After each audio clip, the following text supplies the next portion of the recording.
All right, what is up, everyone? Today we have another Lure Lab episode. It's a wonderful Saturday morning. Hope people are out getting ready to go to the tournaments as you're launching it. We have a really awesome one.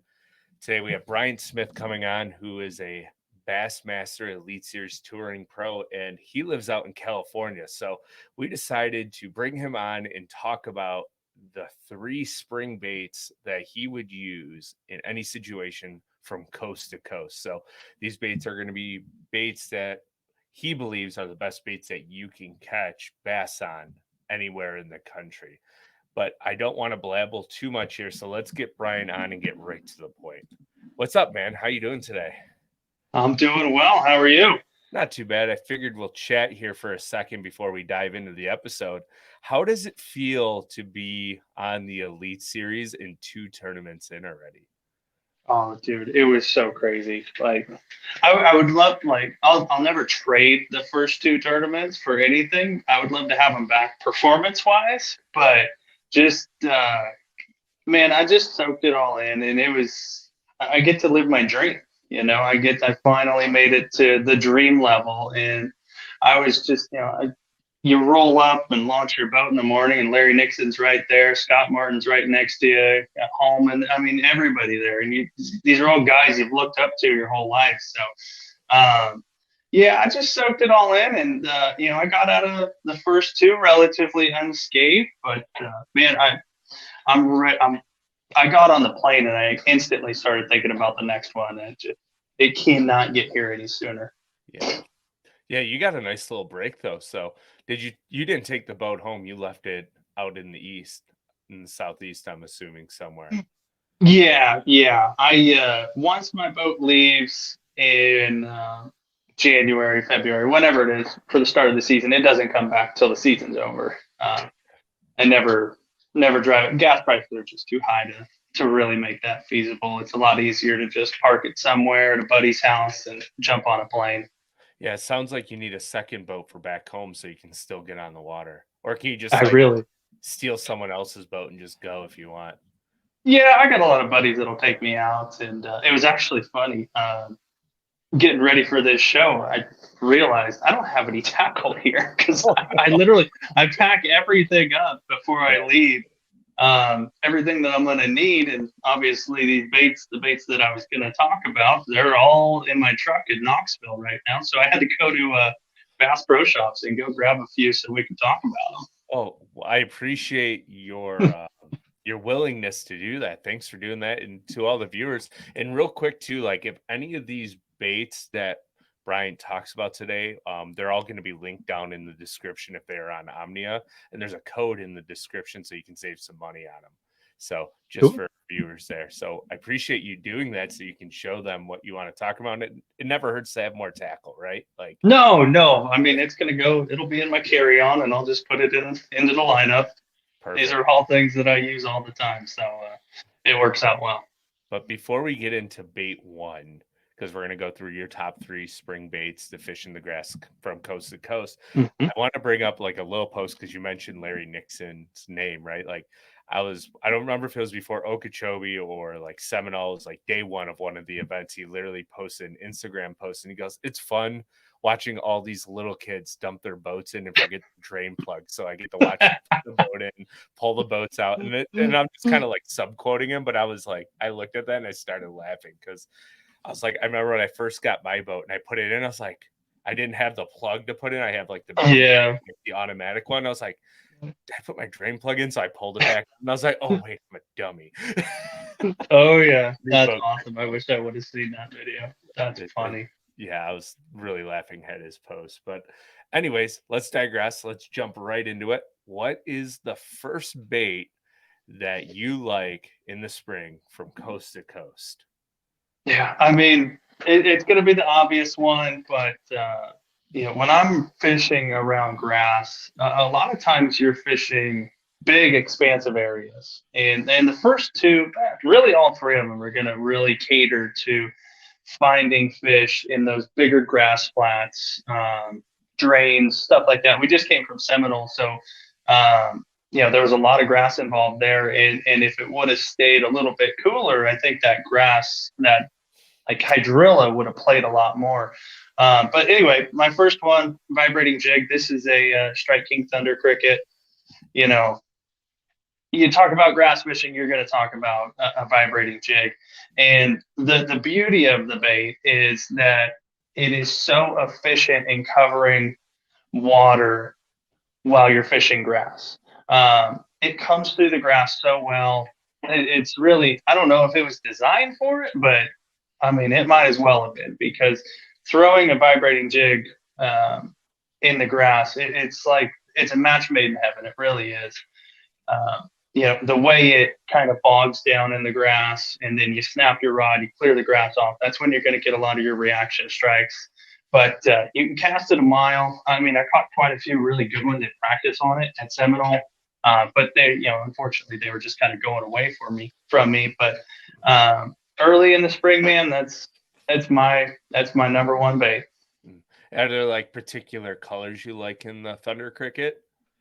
I keep all my colors on everything really, really simple. This is just a kind of a bluegill color, green pumpkin, really.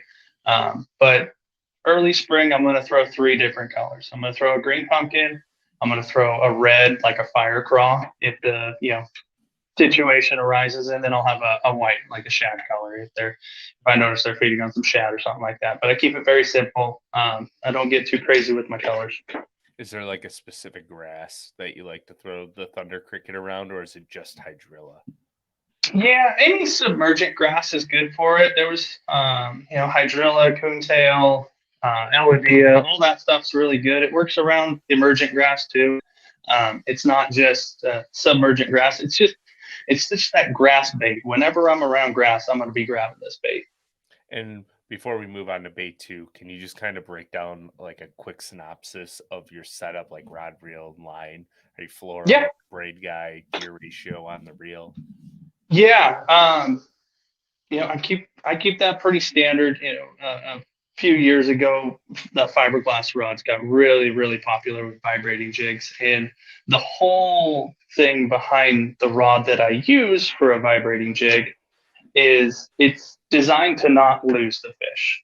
Um, just the way these baits are built, the way they're designed, and the way the fish eat them, they're actually really conducive to losing fish.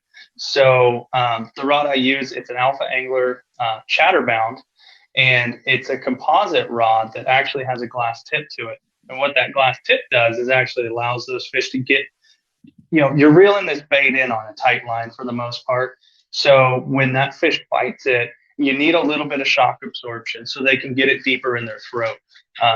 If you have no shock absorption in your system, you're going to end up kind of hooking these fish, more near the opening of their mouth. They're not going to be hooked as deep, and I feel like you end up losing. Especially for me, I end up losing a lot of fish if they're poorly hooked. So Alpha Angler, chatterbound, 20-pound fluoro, and then another thing that I do a little bit different than the standard is I actually use a high-speed reel, and I do that for one. 7-2 or 8-1? It's a 7-4 to 1, and I do that just because the way they eat the bait sometimes. If you've ever thrown a vibrating jig, you're going to notice that when they eat it, a lot of times they'll actually swim towards you. And I think it's just because they're tracking the bait, and then they grab it, and then they just continue going the same direction, which is going to be the way you're reeling it. So if I have a slower gear ratio reel, a lot of times I don't feel like I can catch up to that fish. Now, you just got to be a little more aware of how fast you're reeling it, because early spring, a lot of times the water's going to be a little colder. You do want to reel it a little bit slower. So if you can consciously just slow down your reel, the pace of your reeling, and have the high speed reel when you need it, it's kind of the best of both worlds. Great advice. Yeah, I like that. I always go back and forth between like a 6-2, 6-4 to like a 7-4. And it seems like as we move from like midsummer to fall, I really like that 7-4. Yeah. But early when the water's like sub 55 degree, and if I can get them to eat a bladed jig, I really like that 6-3 to 1 because you can crawl it basically and hop You real can. slow. Yeah. But it's the same issue. They always seem to eat it and they'll put like 5 feet of slack into you Yeah. instantly. And you're like, oh boy, I got really good. As long as you're on it, you'll be all right. I tend to like to make it a little easier on myself when they bite it, and that higher, it just works for me. It's going to be personal preference. That's the cool thing about bass fishing is there's never really a right answer.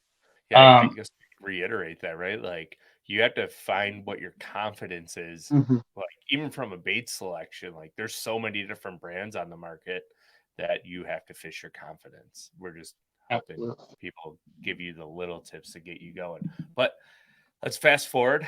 Bait number 2. What is Bryant's number 2 bait in the spring? My number 2 bait, it's actually somewhat of a new bait. I mean, it's technically a really old bait, but it's kind of a new version of an older bait, and that is a Strike King Hybrid Hunter. No, it's funny. I was like, he is gonna say hybrid hunter. I just had a feeling. Literally, I was like, wow, like that's awesome. Yeah, this thing is cool, man. I'm gonna be using it in similar scenario to where I'd be using a Thunder Cricket, finding fish in expansive grass flats, drains, creek channels, whatever, wherever the grass is. But the beauty of this bait, the way it's designed, is it actually runs pretty much like this. It doesn't dive like this. It runs like this. And what this allows, let's see if I can center it on the bait or on the camera.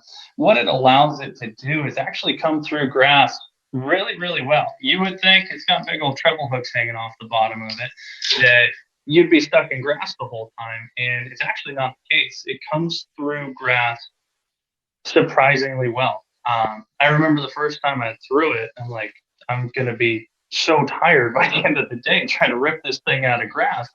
There's no way this is going to work. And I made like 3 casts right into the heart of a grass bump, and it just floats right over it.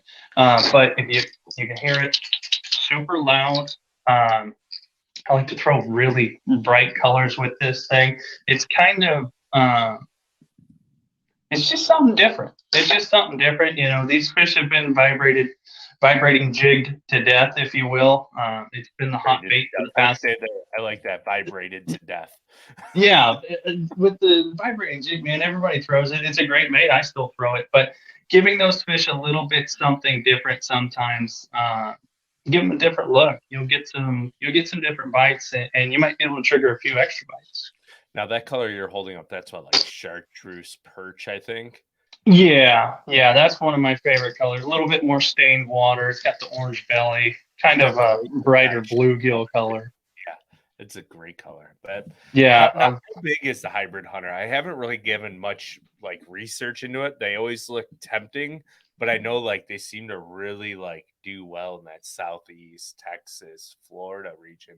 I wasn't sure how they would do well up here in the Northeast. Could you elaborate on that a little bit too? Yeah, I've caught them. I mean, I've never thrown them in the Northeast, but if you got grass, it's going to be a really good option. I've caught them anywhere from Florida to Texas, Alabama, caught them on the West Coast, the Delta, Clear Lake. It works in both those places. It's just another grass bait that I think that I have in my arsenal. If the situation presents itself, I think it's kind of a cool bait to have, and it's something that not a lot of people throw yet, and I think that's really going to change as more people kind of discover it and discover how good it is in those big grass flats and just around grass in general. Tell you this, I'm going to put some in my cart now because like it's one of those baits that you don't hear talked about much, and then all of a sudden somebody will catch them on in a tournament, and one guy will hold it up, but everyone else will be holding up like vibrated jigs and traps. Yeah, so go to the website Omnia, and you'll be like, wow, all the chatterbaits and traps are gone, but the hybrid hunter is always in stock. Yeah, so hopefully that doesn't change for guys that love them like you. And I think it's like Todd Faircloth. Is he the one that throws it a lot on like the BPT down there in Texas? Yeah, a lot of the Strike King guys throw it. Castledine, he throws it a lot. And I totally missed your question before. How big it is? It's about 2.5, maybe 2 3/4 inches. They make two sizes. This is the regular one, and they make a junior as well, which I think it worked well for smallmouth. If you find some Right. smallmouth around some grass, Was I it think it'd run be a like great 1 bait. to 3 foot-ish range? Yeah. So Some weight. you can actually kind of adjust it with the size of your line. I don't like to go lighter than 15-pound test with it, just because treble hooks around grass, you need to control the fish. But on 15, you can get it down to probably 5 feet, and then I throw it on 20 most of the time, and that goes like 1 to 3, depending on where I hold my rod. If I want it to really dive it down, I'll keep my rod tip down closer to the water, and if I want to kind of get it over top of the grass, I'll just hold my rod up, and you can really control the depth that way with that thing. Is it a chatterbound, the rod of choice It is. for? Yeah. Either that or the Magnum Rebound. Either one of those are good choices for it. You just need that kind of Need some. you need that rod, yeah, to get them. yeah you need that cranking rod kind of deal. So, but really cool bait. If any of you guys haven't really seen it or thrown it much, man, just grab one and go chuck it around. It's just like a vibrating jig. Yeah, I can imagine like any shad, if they're like maybe even like a shad spawn, it might be something that plays. Like that's a cool deal. I'm very intrigued.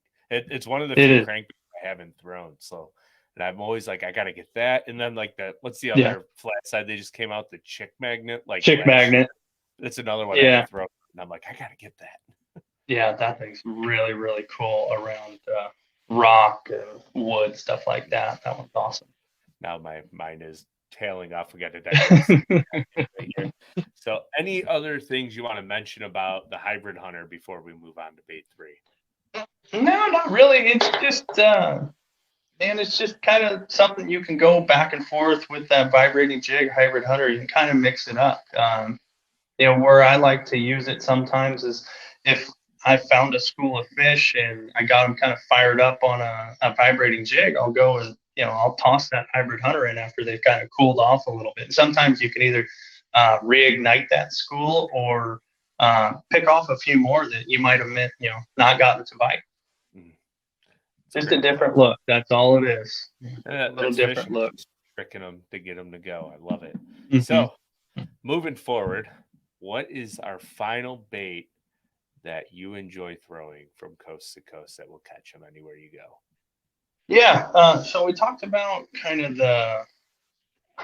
I won't call it a deeper grass, but that more submergent grass, that Elodea, that hydrilla, kind of those baits that really excel there. This guy right here, it is a KVD swim and shiner, and it's just on a little weighted hook, super line. And this is kind of the bait that I like to throw to cover a lot of the shallower grass. Especially if the fish start spawning in the grass. I threw this a ton. Between this and a swimming caffeine shad, I threw this a ton down in Florida over the past couple weeks. And it's the bait that I'm going to go to find those fish in 0 to 2 feet of water. Is that a braid or a fluorocarbon setup? I like to throw it on braid if I can get away with it, just because I'm going to be throwing it around a lot of heavy cover. Great example was at Seminole. I was kind of in the back of a spawning pocket, and I would always start there the first couple every day, and I could actually throw this bait through the holes where I thought they were spawning. Whether they were pad holes or they had some primrose too, and I can kind of trigger those fish that are either spawning or just setting up in the holes in the grass with this bait, because I can reel it super, super fast. You see, this is actually a weighted hook on here. I think that's actually really, really important, just because of the speed that I reel this bait usually. If you don't have a weighted hook, a lot of times it'll tend to roll and it'll come in on its side a lot. But you put a little weight on weighted hook that you like, and what size hook is it? Like a 4/0, 5/0?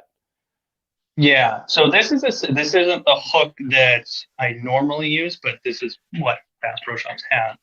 Uh, this is 6/0, and this happens to be 3/16 of an ounce.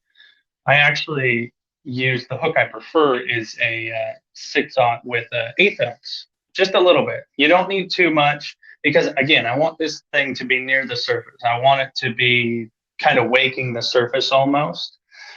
So just enough to kind of keel that bait, keep it from doing this, kind of rolling on its side. That's all you need. It probably helps But it a little better too. it does big time. That's a huge factor too.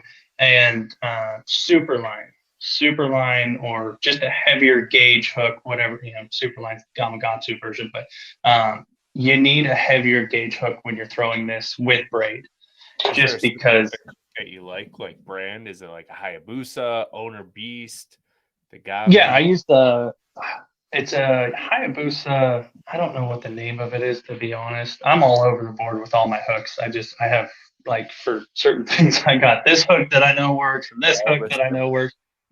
Yeah, it's a Hayabusa. Mag, it's like a mag screw or mag worm or something. That might be it. It's the same as this hook. So if you take the bait off, you can see it's got the little screw lock on it. That style right there. It's just the weighted swim bait hook. It's the Hayabusa version, and then, like I said, it's 6/0 with 1/8 ounce of weight. That's the way I've always done it. It's the way that works really well for me. I like it. Now, what is the rod and reel that you're using? You said you're reeling it pretty quick, so probably a 7/4 and 8/1 on the reel. But what rod are you throwing it on? Man, just grab your jig rod, whatever jig rod you guys have. Something medium heavy. I like something with a bit of a tip, just because with the speed that you're going to be reeling this thing, again, you need kind of a little bit of a shock absorber at the top, just to make sure you don't pull it away. You got braid. I got my drag cinch down. I like to make sure that there's a little bit of give in the system whenever I'm throwing braid. So something with a little bit faster tip, and then gets into the backbone, just so you're able to control those fish once you do hook them. That sounds like something fun that I need to experiment up here in New York with. Now, it's so much fun. It's a great way to actually figure out if there's a lot of spawning fish in wherever you want to fish. Because they'll just show themselves. They do, and a lot of times, I don't end up hooking them on this setup.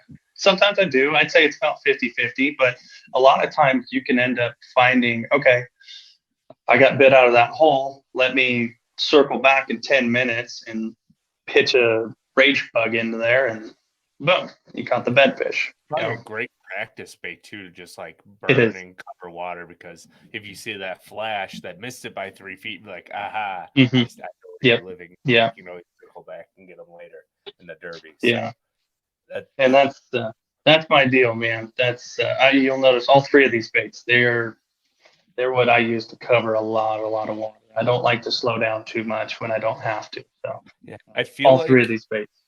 I feel like with grass, it's almost important to cover a ton of water, and then once you get bit, that allows you that ability to slow down and pick it apart. Because with grass, it's so expansive that those fish only live in like 1% of it, and as soon as you find them, you can find a bunch. So I really like that. What drives me nuts is when people go and just flip grass all day that have never been on a lake. And I'm like, you're not getting anywhere. Like, no. Practiced and you find that little minute area and you go and flip it. That's great. But like, I'll watch guys on some of the lakes around here. They'll start in the south end, and 8 hours later, they've never started the motor, and they just flip their whole way to the north end of the lake. I'm like, how many did you catch today? 3. And you work for it too. You work for it too. 25 feet. Yeah. Yeah, that's not me, man. I gotta find them first. I did actually. I got kind of a bonus bait, if you will. Yeah, it's nothing mind blowing or anything like that. But talked about 3 fast moving baits, 3 baits that you can cover some water with. a bait that I always have on, especially in the springtime, around grass, just a weightless stick bait. This is a Strike King Ocho 5-inch. It's got a little weed guard hook on there. It's a decoy hook. That's a great But hook. I love that hook. I love that. Yeah, decoy actually. I don't talk about decoy all too much. Yeah, not a lot of people know about decoy, but man, that's they make a lot of really really cool hooks. And like I said, I'm all over the place with hooks, but that's my wacky rig hook. But you got to have a bait that once you do find them, you can slow down and pick off a few extra fish. It's something, if I get them to blow up on this guy, on the caffeine shad, a swimming caffeine shad, or the swimming shiner, yep, weightless bait right in there, and usually by the time you click your reel over, that line's already swimming off. Before I ask you our last question, which our viewers know the question, but why do you think a weightless Senko, even though everyone throws and it's probably the most popular bass catching bait like of all time at this point Mm-hmm. since like what 2005 or 2004 when it was like originated, why does it still just catch them unlike any other bait, in your opinion? I would love to ask a bass that, but I think my opinion is that it's as close to perfect in emulating their forage as it can get. It's natural, it's slow, and it's just a lot of it. I think is just the wiggle on the way down, how it shimmies on the way down. That shimmy, for whatever reason, it triggers something in bass. It's really attainable to them. It's not intrusive.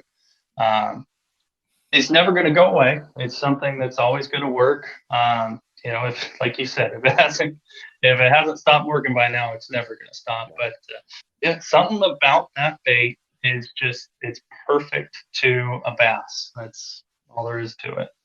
It's awesome. Silly Mm-hmm. fish. They And that are. and it goes back to, right, like you have to fish your confidence, and everybody has confidence in a Senko. And I Hey, feel like if everyone fished a tournament, right? Like they made a one rod, one reel, one line, one bait tournament. I feel like everyone would pick a wacky Senko and everyone would probably catch five fish.